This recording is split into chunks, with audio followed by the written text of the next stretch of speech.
बॉलीवुड के दिग्गज अभिनेता, डायरेक्टर और स्क्रीन राइटर रह चुके सतीश कौशिक अब इस दुनिया में नहीं रहे। होली खेलने के बाद से ही उन्हें थोड़ी बेचैनी फील हुई और उसके बाद उन्होंने दुनिया को अलविदा कह दिया। 67 साल की उम्र में वह अपने पीछे अपने चाहने वालों को छोड़ गए। उनके निधन ने पूरे बॉलीवुड को झकझोर कर रख दिया है। सतीश इंडस्ट्री की शान थे। भले ही वह कैरेक्टर रोल्स प्ले करते थे, लेकिन वे फिल्म में जान फूंक दिया करते थे। दोस्तों, सतीश कौशिक न केवल शानदार कॉमेडियन अभिनेता हैं, बल्कि साथ ही साथ निर्माता, निर्देशक की भूमिका में भी सक्रिय रहे हैं। सतीश कौशिक ने हिंदी फिल्मों में जितना बेहतरीन अभिनय किया है, उतने ही बेहतरीन तरीके से उन्होंने फिल्मों को निर्देशित भी किया है। सतीश कौशिक का जन्म 13 अप्रैल 1956 को हरियाणा के महेंद्रगढ़ जिले में हुआ था। उन्होंने अपनी पूरी पढ़ाई हरियाणा और दिल्ली से ही की। सतीश कौशिक अपने अभिनय की पढ़ाई FTTI और नेशनल स्कूल ऑफ ड्रामा जैसे संस्थानों से की थी। सतीश कौशिक ने बॉलीवुड में अपने करियर की शुरुआत बतौर असिस्टेंट डायरेक्टर और एक कलाकार के तौर पर की थी। वह साल 1983 में आई शेखर कपूर की फिल्म मानसून में सह निर्देशक के तौर अपनी सहभागिता दिए। इस फिल्म में सतीश कौशिक ने निर्देशन के साथ साथ अभिनय भी किया। इसके बाद उन्होंने आर्ट फिल्म जाने भी दो यारों में अभिनय किया। इस फिल्म के उन्होंने डायलॉग भी लिखे। बतौर निर्देशक सतीश कौशिक के डेब्यू फिल्म रूप की रानी चोरों का राजा थी, जिसमें अनिल कपूर और श्रीदेवी ने काम किया था, जो बॉक्स ऑफिस पर सुपर डुपर हिट साबित हुई। इसके बाद सतीश कौशिक ने हम आपके दिल में रहते हैं, तेरे नाम, शादी से पहले और कागज सहित कई शानदार फिल्मों का निर्देशन किया। बेहतरीन निर्देशक के अलावा सतीश कौशिक बेहतरीन कॉमेडियन कलाकार भी रहे हैं।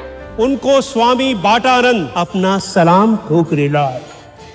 उन्होंने गोविंदा के साथ कई फिल्मों में कॉमेडी किरदार कर खूब सुर्खियां बटोरी थी। सतीश कौशिक जितने बेहतरीन कलाकार हैं, उतने ही बेहतरीन इंसान भी थे। वे हमेशा से अपने दोस्तों के लिए खड़े होते आए। यही वजह थी कि उन्होंने अपनी सबसे अच्छी दोस्त नीना गुप्ता का उनके सबसे बुरे वक्त में साथ दिया। यहाँ तक उनका साथ निभाने के लिए सतीश कौशिक ने नीना गुप्ता को शादी करने के लिए प्रपोज भी किया था। ये बात उस समय की है जब नीना गुप्ता बेटी मसाबा को लेकर प्रेग्नेंट थी और वे अपने बुरे वक्त से लड़ रही थी। इस बात का जिक्र नीना गुप्ता ने अपनी बायोग्राफी सच कहूं तो में भी किया है। वही इस पूरे मामले पर एक इंटरव्यू में सतीश कौशिक ने कहा था, हम लोग 1975 से दोस्त थे और तब से अब तक हमारी दोस्ती वैसे ही मजबूत है। हम एक दूसरे को नैन्सी और कौशिकन बुलाते हैं। मैं उनके परिवार को भी जानता हूँ। हम दोनों करोल बाग में आसपास ही रहते थे, दिल्ली यूनिवर्सिटी में भी साथ थे और एक साथ ही थिएटर में भी सक्रिय थे। हमने साथ में जाने भी दो यारों, मंडी और तेरे संग जैसी कई फिल्में की। हालांकि अपने संघर्ष में हम बिजी हो गए, लेकिन जब भी हम मिलते थे तो पुरानी यादें ताज़ा हो जाती थी। सतीश कौशिक ने आगे कहा था, जिस तरह नैन्सी ने अपनी ज़िंदगी की मुश्किलों का सामना किया है, मैं इसके लिए हमेशा उनकी सराहना करता आया हूँ। उन्होंने बहुत बहादुरी से अपनी ज़िंदगी की चुनौतियों का सामना किया है, खासकर तब जब वह मसाबा के वक्त प्रेग्नेंट थी। मैं उनकी इस बात के लिए सराहना करता हूँ कि एक लड़की ने शादी के बिना बच्चे को जन्म देने का फैसला लिया। उस वक्त एक सच्चे दोस्त की तरह मैं बस उनके साथ खड़ा रहा और उन्हें हमेशा भरोसा दिलाता रहा। दिग्गज अभिनेता ने आगे कहा, मैं उन्हें लेकर बहुत चिंतित था और उन्हें अकेला महसूस नहीं होने देना चाहता था। इसलिए तो दोस्त होते हैं ना। जैसे कि किताब में लिखा है कि मैंने उन्हें शादी के लिए प्रपोज किया। उस वक्त बहुत मिक्स फीलिंग थी। उसमें मजाक, फिक्र, सम्मान और सपोर्ट था।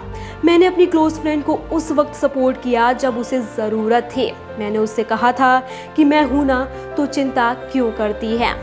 ये सुनकर वह मुड़ी और मुझे देखकर उसकी आंखों में आंसू आ गए। उस दिन से हमारी दोस्ती और मजबूत हो गई। मुझे उस पर गर्व है कि वे एक अभिनेत्री के तौर पर बहुत अच्छा काम कर रही हैं और उसने बहुत अच्छे आदमी से शादी की है। वो क्या है ना कि पहली बार पप्पू पेजर को कोई आदमी भारी पड़े ना है।